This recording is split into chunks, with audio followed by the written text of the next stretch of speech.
tiene parejita seno-coseno con la misma frecuencia angular. ¿Sí se acuerdan o no? ¿Sí lo ven? ¿Sí o no? ¿Sí se fijan que tiene la parejita seno-coseno? Pero hay una diferencia. ¿Qué diferencia ven? Que tiene una constante. Que tiene una constante. Entonces no va a ser un cilindro, no va, a ver, fíjense bien, no va a ser espiral.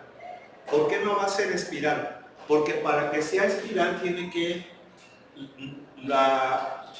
que haber dos variables que sean parejitas seno-coseno con la misma frecuencia angular. ¿Sí? Si tiene un diferente coeficiente va a ser elipse. Si tienen el mismo coeficiente va a ser circunferencia. ¿Sí están de acuerdo? ¿Sí? Bien. Pero para que tengamos el espiral debe de haber un paso. La tercera variable, la que sea, debe de ser una función. Y en este caso esa tercera variable es una constante. ¿Ya se fijaron? ¿Sí o no? Entonces eso no va a ser espiral. ¿Por qué? Porque no va a haber paso, no va a haber variación en la otra. Entonces, ¿qué quiere decir? Que se va a quedar allí. Y entonces va a ser una elipse, una trayectoria elíptica. ¿Sí están de acuerdo? Mira, vamos a ver. Aquí tenemos algo poderosísimo, matemática. Vamos a... creo que de este grupo me pidieron los archivos, ¿verdad? Pero les iba a decir, ¿ya tienen instalado? Sí, perfecto. Entonces, para compartírselos. Fíjense, ahora nada más la diferencia es esta. Aquí es 1 y aquí es coseno y acá seno. Pero aquí es 2, ¿verdad? Y la frecuencia angular es de 1, no de 2. Como es de 1, da una vuelta completa en 2pi. Si fuera 2, da una vuelta completa en pi, en la mitad. ¿Sí? Esto incluso viene siendo el tema que vieron en cálculo diferencial, cuando era con las transformaciones rígidas y no rígidas, sino con presiones horizontales, ¿sí? O alargamientos. Bien, entonces fíjense, evaluamos y ahí está. Si se fijan que es una elipse, ¿verdad? Una elipse con x constante igual a 1. ¿Sí se me acuerdan? ¿Sí? Aquí, por ejemplo, yo le estoy dando el valor del parámetro de 0 a 2pi. Si la frecuencia angular es de 1, significa que dio una vuelta completa. Porque si yo aquí le pongo pi, nada más va a dar media vuelta. Como la canción de entonces yo daré una media vuelta y miré con el sol cuando muera la tarde. ¿Sí o no?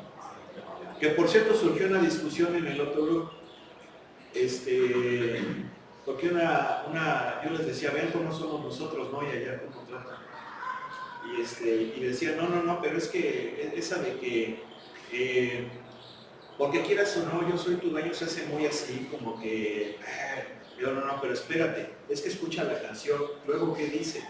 Luego dice, si encuentras un amor que te comprenda y sientes que te quiere más que nadie, entonces yo daré la media vuelta y me iré por el sol cuando me levantaré. O sea, si tú en tu libertad, mujer, has encontrado a alguien mejor que yo, me voy a retirar porque te quiero, pero siempre me voy a acordar de ti. Y eso lo decían porque supuestamente es que ellos dicen que no, más para que vean. ¿Sí o no? Bueno, esa media vuelta. Pero como es 2pi, ya dio una vuelta completa. ¿Sí? Bien, ¿sale? Ahora, si aquí le ponemos t, ahí sí va a haber cilindro. ¿Sí o no? ¿Sí? Pero va a ser nada más, cilindro, no, espiral. Pero va a ser espiral nada más trazando una vuelta completa. ¿Por qué? Porque yo le estoy diciendo de 0 a 2pi. ¿Sí? Si aquí, miren, ahí está. ¿Sí se fijan que es una vuelta nada más, no? ¿Sí o no? ¿Verdad? Pero sigue siendo, ahí está el elipse. ¿Verdad? ¿Sí lo ven? Si yo aquí le pongo Por ejemplo, 4pi pues va a dar 4 vueltas. ¿Por qué? Porque ya le estoy dando más intervalo. Mira. No, ¿cuál 4 vueltas? Son 2 vueltas, porque acuérdense que una vuelta la hace 2pi. La frecuencia angular. ¿Sí están de acuerdo? Ahí están 2 vueltas. ¿Sale? ¿Sí? ¿Qué pasa si aquí le pongo 1, que no sea 2? Entonces va a ser circular. Va a ser una espiral circular, ¿verdad? Con radio igual a 1. ¿Sí están de acuerdo? ¿Sí o no? ¿Sale? Aquí está. Ahora, ¿qué tiene que ver quién es coseno y quién es seno? Porque aquí pudiera ser aquí seno y acá coseno. ¿En qué va a cambiar la gráfica? Muy sencillo. La que tenga coseno, allí va a empezar. Porque si empezamos en 0, el coseno de 0 es 1 y el seno es 0. Entonces quiere decir que va a empezar en el eje Y. Por eso, si se fijan, aquí empieza en el eje Y. ¿Sí o no? Nos dice sobre quién va a empezar. Porque si yo las cambio, entonces va a empezar sobre quién. Ahora, quien tiene coseno, ¿quién es? Es el eje Z. Entonces va a empezar en Z. Bien. O va a interceptar coseno. ¿Sí están de acuerdo? Ahí está. ¿Sí o no? Ahora, ¿por qué la parejita seno-coseno con la misma frecuencia angular es una circunferencia? Porque son las ecuaciones paramétricas. A ver, vamos a suponer que yo la pongo como x igual al coseno de t y y igual a seno de t. ¿Sí están de acuerdo? ¿Sí? Bien. Si yo elevo x al cuadrado, ¿qué me va a quedar? X al cuadrado, coseno al cuadrado, ¿no? Y y cuadrado, seno cuadrado. ¿Están de acuerdo? ¿Sí o no? Si la sumo, x cuadrado más y cuadrada, sería ¿qué cosa? Coseno cuadrado más seno cuadrado de t. Y esto aquí es igual a 1. ¿Sí? Entonces, si se fijan, ¿esto qué es? Una circunferencia con centro en el origen y radio de 1. ¿Sí están de acuerdo? Como lo vimos en geometría analítica, en la prepa. Pero aquí estamos concluyendo. Estamos concluyendo que la parejita coseno-seno, ¿verdad?, representa una circunferencia. Y aquí lo estamos viendo. Si yo las elevo al cuadrado, tengo la pitagórica. ¿Sí o no? Tengo la pitagórica. ¿Sí están de acuerdo? Ahora, vamos a suponer que ahí está, o sea, cualquier número. ¿Verdad? Así. Si las elevo al cuadrado, ¿qué me va a quedar? A cuadrada coseno cuadrado de t más a cuadrada seno cuadrado de t. Y esto aquí es igual a cuadrada, porque factorizo la a cuadrada y me va a quedar por seno cuadrado más seno cuadrado, que es 1. ¿Sí o no? ¿Sí? Pero aquí, ¿qué es lo que estamos viendo?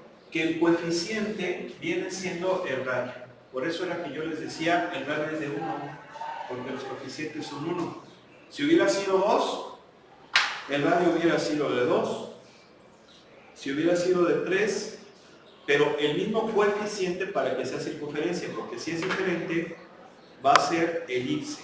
Miren, aquí está espiral, pero ahora el radio es de 3. ¿Sí o no? ¿Sí? ¿Estamos de acuerdo? Bueno, esas son las ecuaciones de la circunferencia en forma paramétrica. Ahora, antes que avancemos, yo les decía una cosa. Nosotros podemos representar una función escalar en forma paramétrica y en forma vectorial. ¿Sí? Y podemos movernos de una a otra. Por ejemplo, vamos a suponer que yo tengo esta. Esa es una función escalar. ¿Sí o no?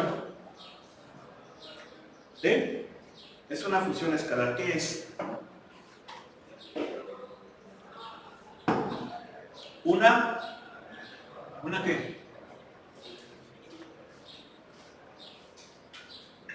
¿Qué es eso?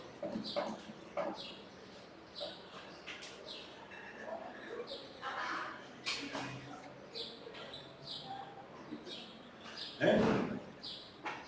¿Qué pasó? ¿Eso qué es? Eso es una parábola, no quiero. Es una parábola, ¿no? ¿Sí o no? Es una parábola, pero esta está en qué forma? En forma escalar, es una función escalar. ¿Sí? Es una función escalar. Ahora, esta función escalar yo la puedo expresar de forma paramétrica. ¿Cómo le hago? Bueno, hago x igual a t. Si yo hago x igual a t, entonces ¿cuánto va a valer y? 3t cuadrado. ¿Sí? Y entonces, esta parábola en forma paramétrica sería x igual a t, y igual a 3t cuadrado. ¿Sí? Como la recta, ¿sí se acuerdan que así se representaba la recta en el espacio en forma paramétrica? O la puedo representar también así. Este va a ser cualquier punto de la parábola. ¿Sí o no? Ahora, esta es forma escalar, forma paramétrica, y la forma vectorial, pues es muy sencilla. R vector de t igual a en x es t, por lo tanto es t en y, más 3t cuadrada en j. ¿Sí o no? Ahí está en forma vectorial. ¿Están de acuerdo? ¿Sí o no? Oigo. A ver, por ejemplo, si trazamos la primera, voy a trazar en forma paramétrica, nada más que recuerden que pues esa parábola no está en el espacio, está en el plano. Entonces le voy a quitar el parametric plot 3D, nada más lo voy a dejar así, parametric plot, porque voy a estar trabajando en el plano. Bueno, no la componente, sino la coordenada. ¿Por qué no componente? Porque estoy en forma paramétrica. Si fuera forma vectorial, ahí ya hablaría de componente. Entonces la coordenada en x vale t y la coordenada en y vale 3t cuadrado. ¿Sí o no? No oigo. Y no hay componente z, perdón, no hay coordenada en z porque estamos en el plano. ¿Sí o no? ¿Sí? Miren. Ahí está la parábola. Bueno, le di valores muy grandotes. Vamos a darle valores de menos 3 a 3 porque ya se dispara. ¿Sí o no? ¿Sí o no? Ahí está. Bien. Fíjense cómo ahí la estoy expresando en la parábola en forma paramétrica. Si yo la expreso en forma escalar, que es como lo hemos hecho secundaria, prepa y todo eso, ahí nada más es con plot. Plot.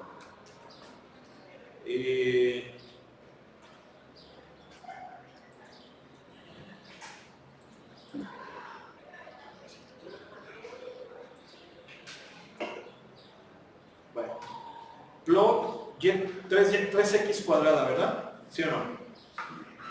3x cuadrada, coma. Luego viene la variable, mi variable es x y le voy a dar valores de menos 5, de menos 3 a 3. Y bueno, aquí le podemos poner algunas cositas, access origin, por ejemplo.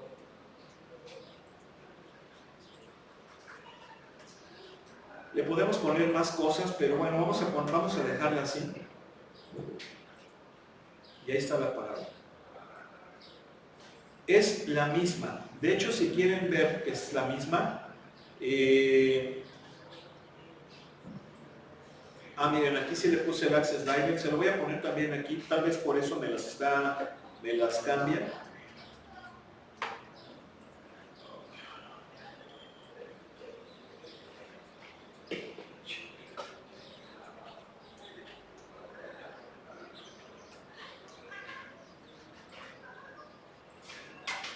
X, Y.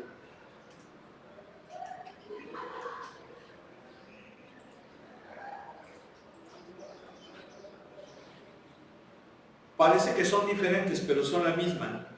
Nada más que aquí la deforma, con la otra la deforma con el parametric plot.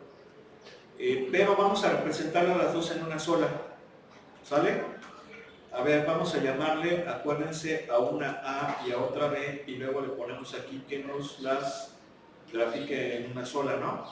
No oigo. A ver. Ahí va. Si se fijan que es, bueno, a ver aquí, nada más, acuérdense que ponerle punto y coma, ¿para qué? Para que no las despliegue, sino que las haga.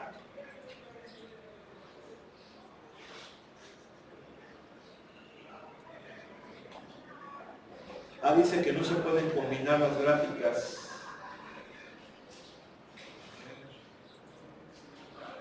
Veamos de nuevo. A ver, voy a quitar esto.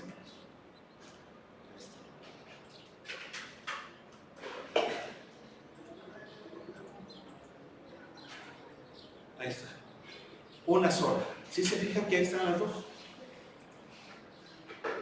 Miren. Ahora, no, yo no creo que sea que ahí estén las dos. No, bueno, vamos a quitar la A. Vamos a quitar la B. Miren. No cambió. ¿Sí? Ahora vamos a quitar la A y ponemos la B. Oigo. Bueno, aquí sí la cambió, pero, a ver, fíjense cómo cuando X vale 3, anda como por el veintitantos, ¿verdad? Porque es 3 por 3, 9 por... es 27. ¿Están de acuerdo? A ver. Vamos a ver. Entonces, ¿están de acuerdo que el vértice es el 0, 0, el origen? Y los puntos extremos en el intervalo son ¿quién? El 3,27 y menos 3,27. ¿Están de acuerdo? ¿Sí o no? Entonces vamos a graficarla. Mira. Si se fijan, 27, 26, 27, ¿sí o no? ¿Y cuándo la tenemos? Cuando vale 3.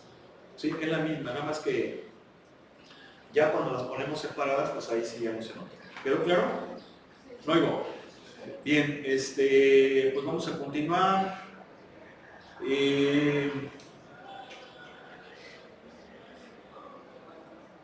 Fíjense bien, aquí vamos a hacer esos ejercicios.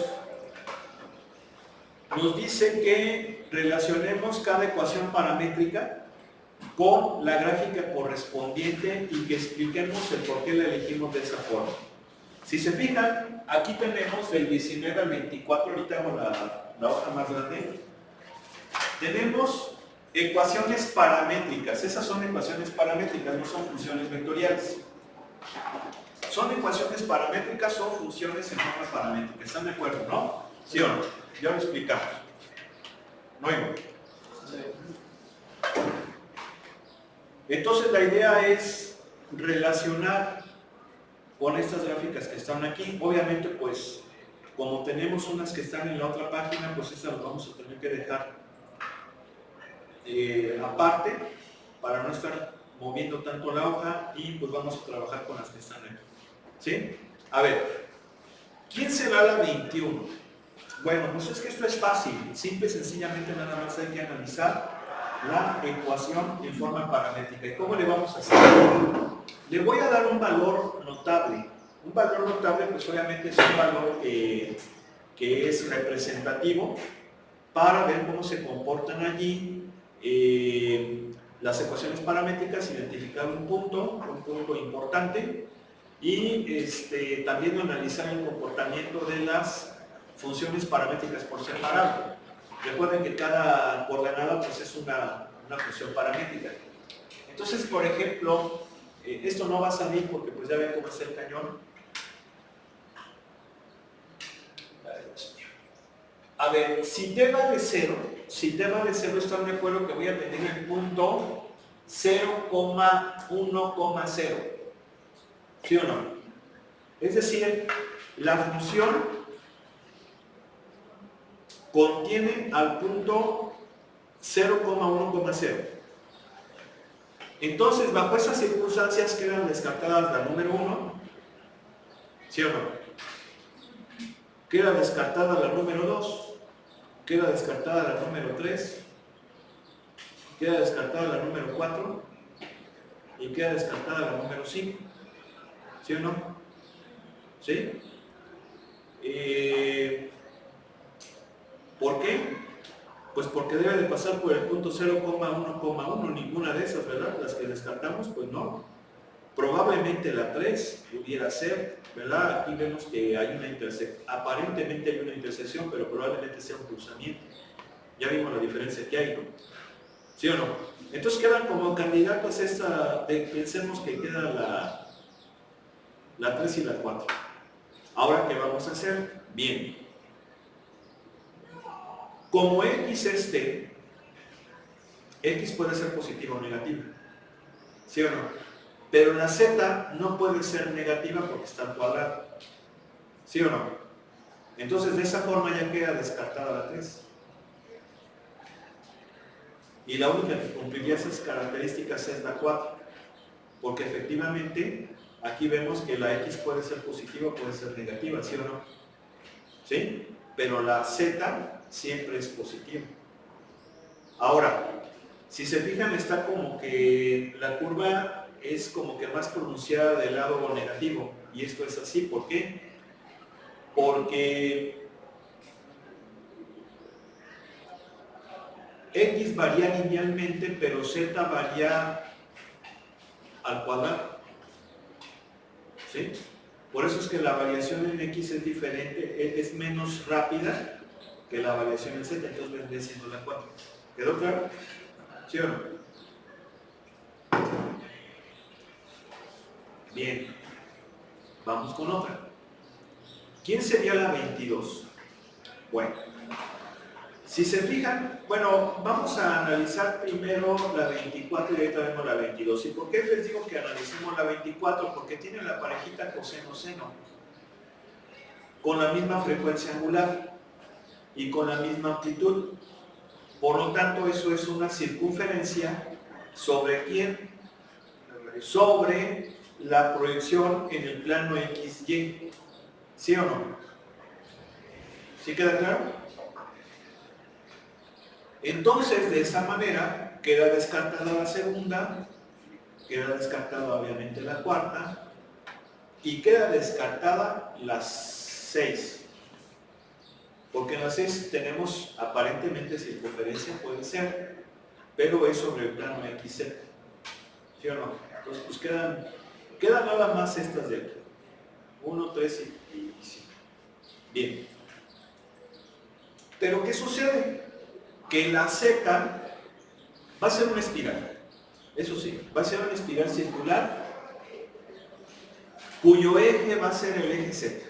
En eso sí estamos de acuerdo. ¿Por qué? Porque el círculo se proyecta sobre el plano XY. ¿Sí o no?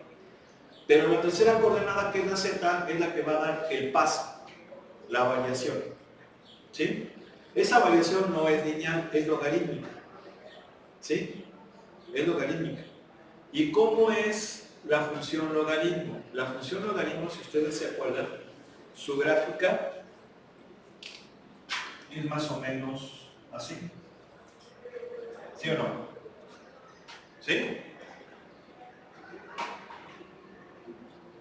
Para valores entre 0 y 1 es negativa, y para valores mayores que 1 es positiva.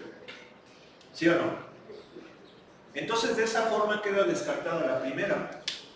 ¿Por qué? Porque en Z siempre es positiva, pero vemos que esta y esta sí son negativas. Entonces es una de estas dos. ¿Queda claro? ¿Sí o no? Bien. Ahora, la función logaritmo natural es una función creciente, pero es una función creciente, pero que tiene una asíntota. O sea, tiene un comportamiento asintótico. Aquí, por ejemplo, vemos este comportamiento asintótico con el eje Y. ¿Sí están de acuerdo?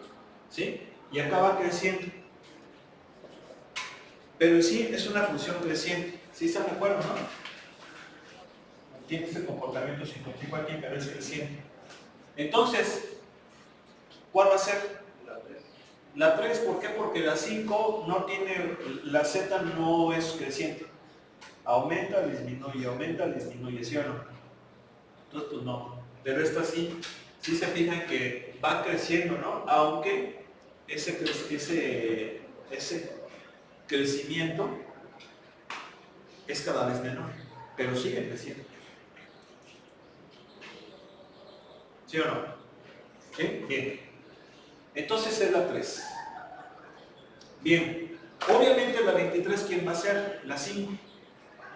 ¿Por qué? Porque en Z tenemos una función seno y la función seno positiva, negativa, positiva, negativa, positiva, negativa, y ese comportamiento lo vemos aquí. ¿Sí o no? ¿Sí? ¿Estamos de acuerdo? ¿No hay algo? Ahora, falta la 22. La 22 tiene algo que sí es importante analizarlo, sobre todo porque lo van a ver en ecuaciones diferenciales.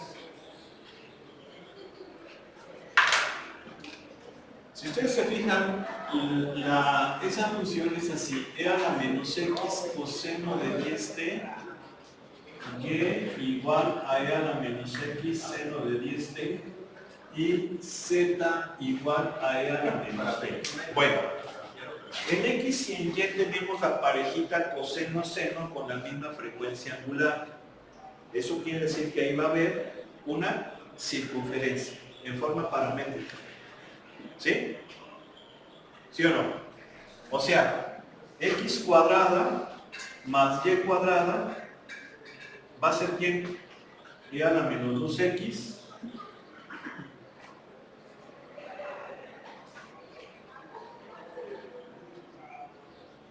¿sí estamos de acuerdo o no? Luego, ¿sí? ¿Y esto aquí es igual a esto? Entonces, ¿qué tenemos? Circunferencia con radio e a la menos 2x. Es un radio variable. ¿Sí queda claro? Ahí está la forma paramétrica. Lo estamos traduciendo como forma paramétrica. ¿Sí queda claro? Bien. ¿Qué significa? Que es una circunferencia con centro en el origen, pero radio exponencial negativo. ¿Cómo es la función exponencial negativa? Decreciente. Es decir, si t aumenta, se va haciendo cada vez más chirris. ¿Sí o no? Si x aumenta, pero si x aumenta, se va a ir haciendo cada vez más chirris. ¿Están de acuerdo? Perdón. Disculpe. Aquí no le cambié. ¿Sí estamos de acuerdo? Si t aumenta, se va a ir haciendo cada vez más chirris. ¿Sí quedó claro? Entonces, eso viene siendo esto. Si lo veo en el plano, viene siendo esto. A ver, ¿desde dónde empieza? Vamos a empezar en 0. ¿Quién es el que tiene coseno? Este. ¿Verdad? Entonces empieza así en x. ¿Ya se fijaron? Vamos a pensar que es así. ¿Sí están de acuerdo o no? ¿De circunferencia? Bueno, a ver, nada más aquí. No quiere decir que esté yo cometiendo un error. Bueno, es que de hecho sí es así. Sí es así. Porque es función, y si quieren ahorita la hacemos la gráfica, ¿vale? ¿Sí? Bien. Entonces, ¿por qué les digo que esto lo van a analizar en ecuaciones diferenciales? Porque esto es una solución de una ecuación diferencial de segundo orden. Cuando vean ecuaciones diferenciales de segundo orden van a ver que hay 3 situaciones.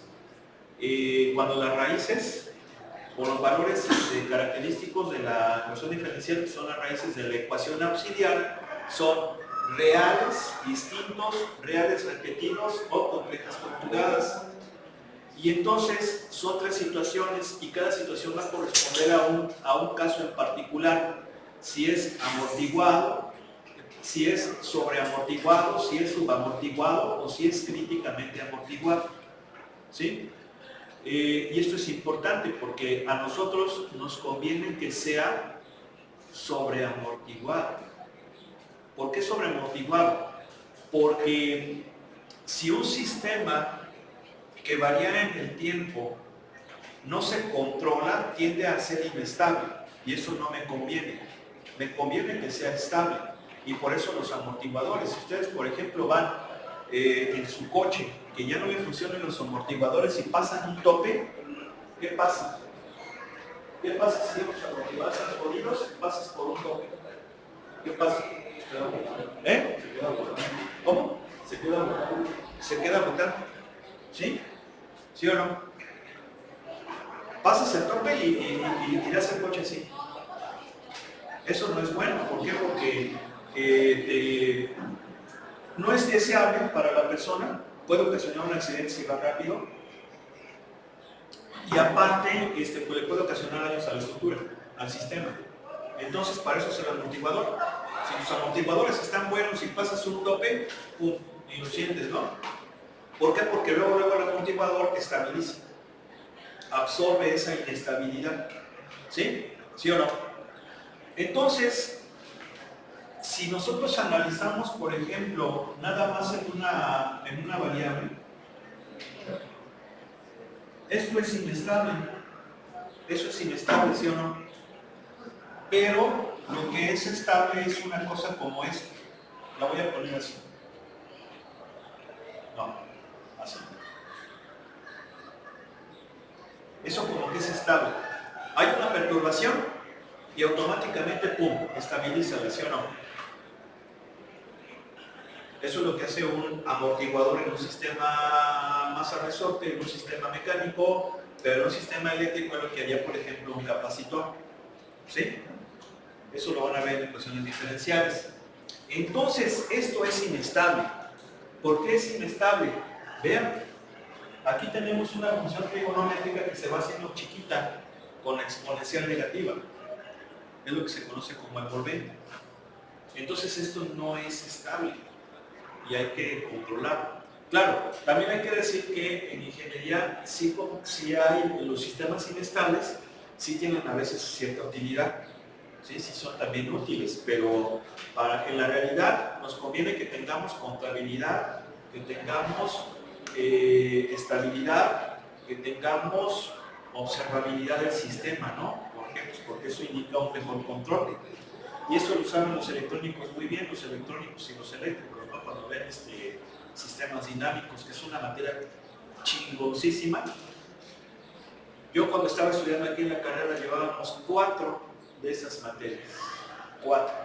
Control 1, control 2, control 3 y control digital. Bueno, y control 4. El 1 era, pues, sistemas. Luego venía el análisis en frecuencia, control 2, control 3 era su multivariable y el 4 era digital. Y ahora creo que nomás llevan 2 controles. Qué triste historia. Qué triste historia. Por eso no podemos diseñar aviones.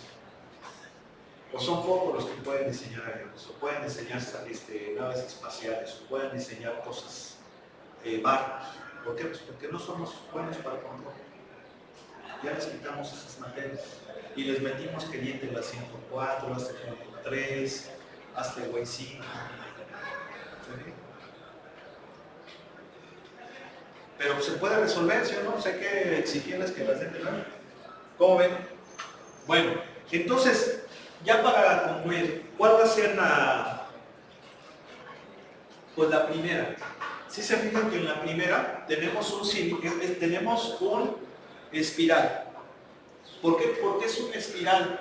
Porque esto me da la circunferencia de radio cada vez más pequeño conforme T aumenta, ¿sí o no? Conforme T aumenta, y la Z es el paso, no la que define el paso. Obviamente hay que analizar el paso.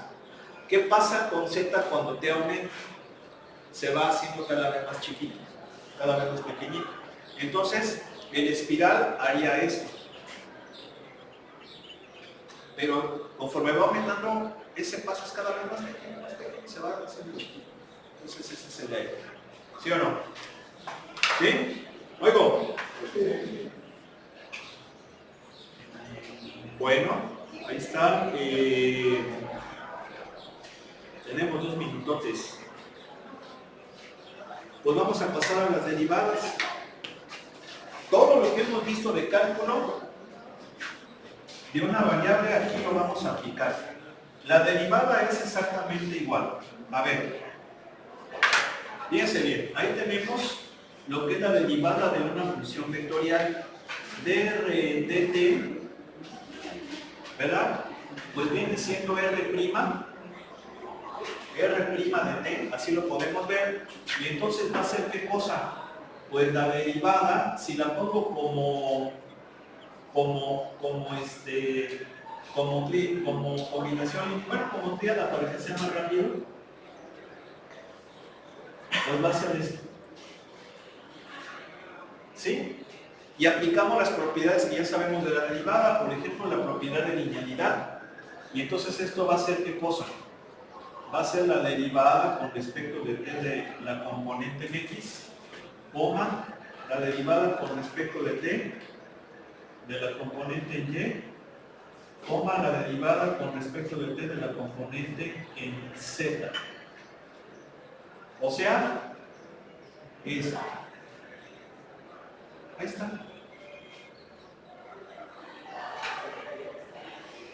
¿Sí estamos de acuerdo? Bien. Claro que eso ya es aplicando la regla, pero si yo aplico la definición de la derivada, que es la que está allí, acuérdense que esto es ¿qué cosa? El límite, ¿cuando quién? Cuando h tiende a 0, ¿de quién? De r vector de t más h menos r vector de t sobre h. ¿Sí o no? Es exactamente la misma definición de cuando vimos funciones. ¿Sí o no? Ahora, importantísima la interpretación geométrica. Ya con eso concluimos. A ver, aquí. Yo sé que la gráfica de una función vectorial es una curva paramétrica, ¿sí o no? Vamos a suponer que esa curva paramétrica está en el plano. ¿Sí? Porque es más fácil explicarla en el plano. Pero esto es una función vectorial. Ahí está. ¿Sale? Bien. Entonces, yo parto de un valor fijo de t. Ese valor de t. En ese valor de t, vamos a ponerle t subíndice 0, si quieren. ¿Qué pasa? Lo que pasa es que voy a tener esto. La función vectorial, ¿sí o no? La función vectorial evaluada, lo voy a poner acá, la función vectorial evaluada en t subíndice 0. ¿Sí están de acuerdo? Acuérdense que ya dijimos que la función vectorial, cada vez que yo le doy valores al parámetro, obtengo vectores posición, ¿verdad? Que al dibujarlos en el plano o en el espacio, los puntos finales son los que van a determinar la curva. ¿Sí? La curva o la trayectoria, o la gráfica de la función vectorial. Bien. Entonces yo ahí tengo la función vectorial en un punto. Pero voy a incrementar t. Si yo incremento t, ¿qué pasa? Pues voy a obtener otro valor. ¿Sí? T subíndice 0 más h. ¿Están de acuerdo, sí o no? ¿Sí? Bien. ¿Por qué? Porque incrementé a t subíndice 0. ¿Sí? Bien. ¿Aquí qué pasa? Aquí lo que pasa es que yo tengo este nuevo vector. ¿Y este nuevo vector quién es? Es este menos este. ¿Por qué? Porque este más este me da este. ¿Sí se acuerdan del álgebra vectorial, no? Entonces viene siendo ¿qué cosa? El r vector de t más h menos el r de t, nada más. ¿Sí están de acuerdo que eso es lo que vale este vector? ¿Sí o no? Este vector es un vector secante. a la curva. ¿Por qué? Porque está definido por dos puntos. ¿Sí están de acuerdo? Bien. ¿Qué pasa si h tiende a 0?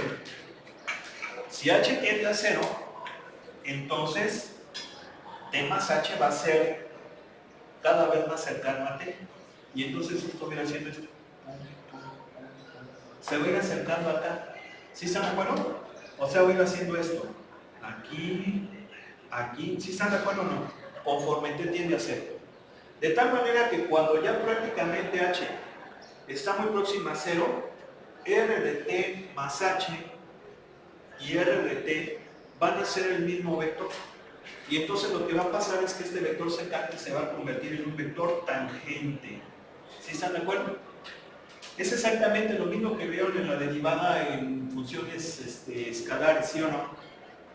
Entonces, ¿qué significa que la derivada de una función vectorial es un vector tangente a la curva en dicho punto? Es exactamente lo mismo. ¿Sí? Y bueno, vamos a dejarle ahí. Que pasen buena tarde. Miren, de veras, aprovechen la oportunidad que tienen. Denle gracias a la vida, denle gracias a Dios, porque la verdad sí, no desaprovechen la oportunidad.